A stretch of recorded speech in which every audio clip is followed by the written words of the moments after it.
মাঝে তুমি কুদরতি ইশারায় রেখেছো এই শ্যামল পৃথিবীর চিত্রখানি তুমি নিপুণ তোমার হাতে এঁকেছো।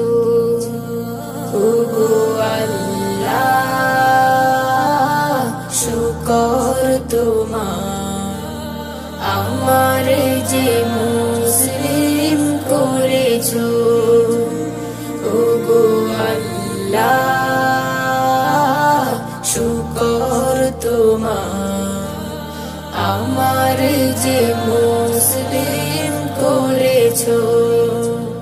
তুমি সাগরের বুকে দিলে কান্না, তুমি পাহাড়ের বুকে দিলে ঝরনা, তুমি সাগরের